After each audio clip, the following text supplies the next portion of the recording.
Good morning. I'm Marlen Slagel. I serve as the lay leader here at Christ United Methodist Church, and with me is Jack Dwiggins, who is the lay member to annual conference.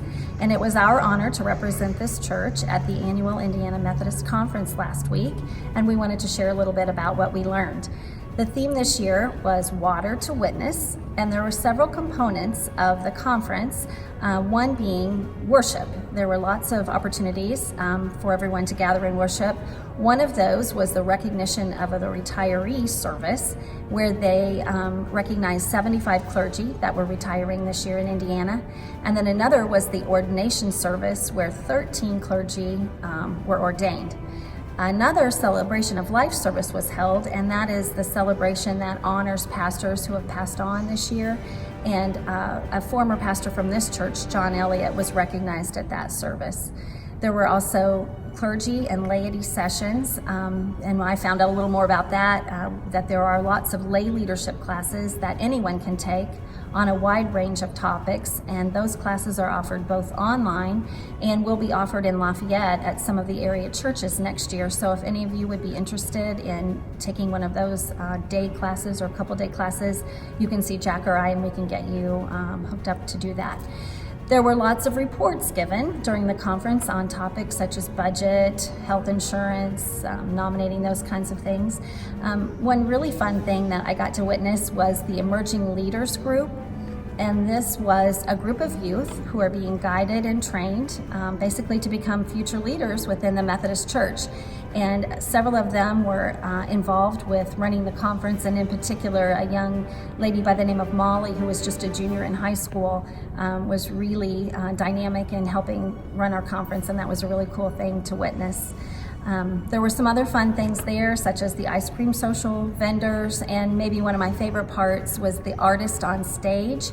At the very beginning of the conference, an artist had canvases at the very back of the stage, and she continued painting throughout the sessions. And on the final day, she shared her personal story and how it related to our theme of Water to Witness, and how that was then the inspiration for the masterpiece that she created before our eyes during the conference.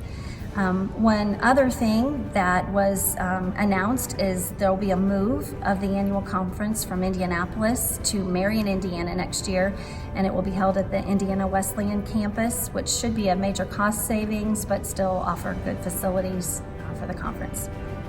Well, the General Conference of the United Methodist Church meets every 4 years, and there are 800 to 900 delegates from throughout the world elected to represent our members.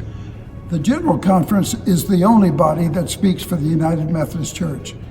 At annual conference, we elected 8 clergy and 8 laypersons to represent Indiana, and we also elected 8 additional clergy and laypersons as our representatives to jurisdictional conference. There were coalitions formed to elect like-minded delegates. Both Pastor Kurt and I were in the pool of potential delegates, but neither one of us was elected. The delegation elected is more open to eliminating the language about homosexuality and same-sex marriage from the discipline. We approved 4 petitions to send to General Conference regarding voting rights for certain local pastors. Currently, because of educational requirements, Pastor Stephanie has no vote at annual conference. We are asking the General Conference to change that. 3 petitions were offered that would eliminate the language in the discipline about homosexuality being a sin and forbidding same-sex marriages. 1 of the 3 passed and will be sent to General Conference.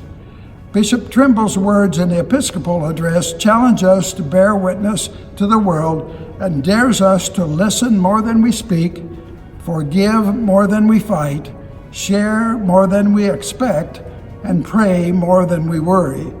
He also closed with, God bless you, God loves you, I love you, and there's nothing you can do about it.